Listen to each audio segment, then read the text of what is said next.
My name's John Viger, and I've been an ecclesiologist for over 40 years, studying churches in England and Wales, and I've been lucky enough to visit over 13,000 of them. I think it's really important that churches have guidebooks so that people coming in can see what they're looking at.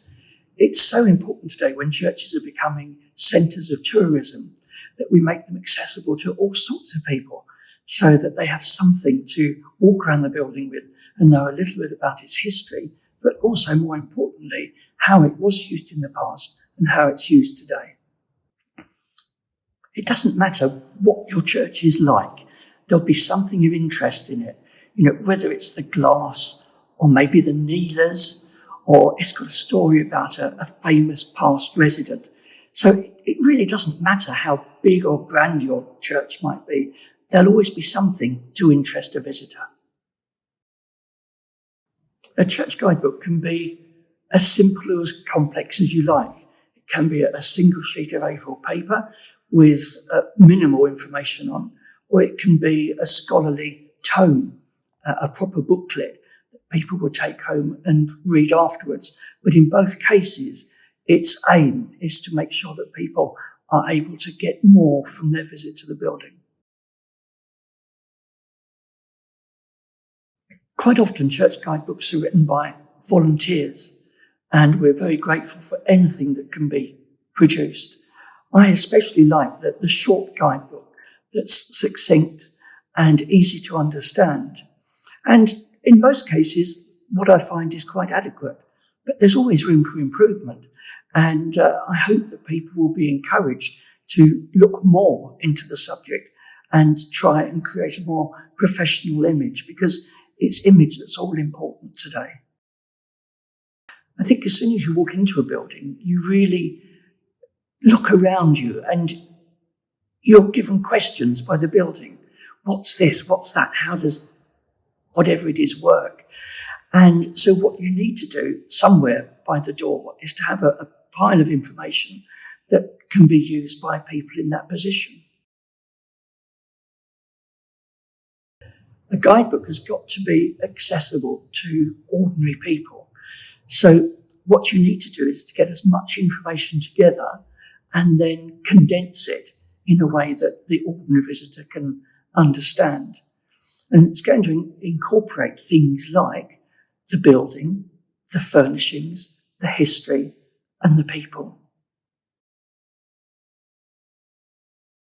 We're very lucky. When I first started researching church guidebooks, all I had were record offices and libraries. But today, so much information is online that it's accessible to many people. There's a particularly useful website called British History Online, which will give you lots about the architecture and the early history of the building. Then we have that series of books that we call Pevsners, the Buildings of England, for which there's a volume per county. And we also have amateur information, for example, churches of Suffolk, churches of Cambridgeshire, churches of Norfolk, for instance, which give a completely different view into the history of these buildings. So there's a terrific amount of information out there. It's just bringing it together and condensing it. I think one of the things you had to be really careful about is not to use technical detail, because a lot of people will be unfamiliar with those words. So, for example, if you were writing about the date of a building, I wouldn't use an architectural style. I wouldn't say that the church in which we're sitting now was built in the Perpendicular style. I'd much rather say it was built in the late 1400s, because that's accessible to everyone. We must be careful to use language that everyone can understand.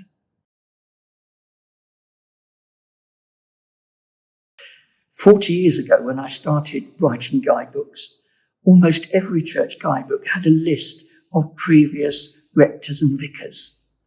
Now, that's only going to be of very limited use to people. The general visitor won't need that information, so I'd certainly leave that out. And I'd also leave any information out about things you can't see. So the church silver, for instance, I wouldn't include. I wouldn't include the bells.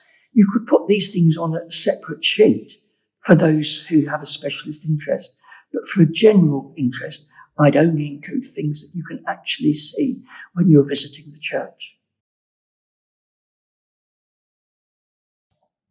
It's very difficult to pinpoint one guidebook that I'm particularly proud of, but there was a church I was working on in Hove in East Sussex. It's a very unusual church because it was a proprietary chapel where you had to pay to attend. And the story there was, of course, all about wealthy people, princes and princesses and lords and ladies. And so actually that guidebook is quite unusual from the rest because it talks more about the people involved than it did about the architecture of the building itself. I love seeing guidebooks for children in churches. I'd much rather see a separate one, just a single A4 sheet where they can fill in the answers to questions or tick boxes. And one of the things I found they particularly like looking for are animals. So if you have a bench end with an animal on, or a stained glass window, or a carving in stone, if you can make out a little trail for them to look for, it really brings the building to life for children.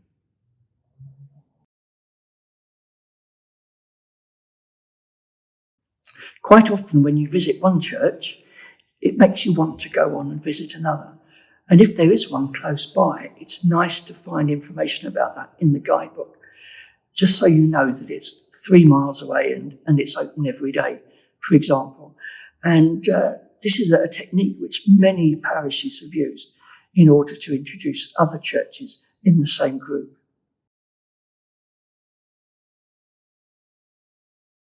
I think it's perfectly possible for a church to produce a very good guidebook without much money. I think a team of people to write it is always good.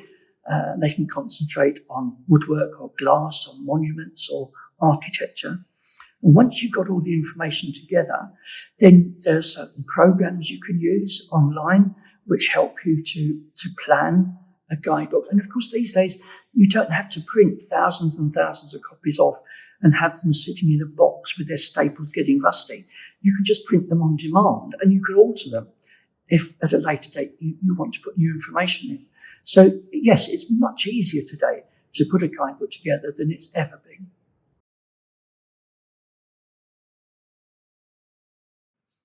With most churches having a website these days, it's so easy to upload the guidebook onto the church website. And I think that's really important because not everybody is able to visit churches. Perhaps people who are interested in a particular church live on the other side of the world and might have ancestors who come from there. So I think it's really important to make what information you've researched available to the widest possible audience. As soon as you walk into a church, you want to start learning. And so the guidebook needs to be near the door, preferably on a table by itself or with the visitor's book that you sign on the way out. And it needs to be prominent. It's no good putting it away in the racks of all the other church leaflets. It needs to be there in a prominent position. There are lots of different places people can go to find help and advice on writing a guidebook. There's the diocese, of course, in which the church is situated. The National Churches Trust is a very good place to start. And also local county trusts have often got people who are able to provide advice because they've done it before. And it's always best to go to somebody with practical experience.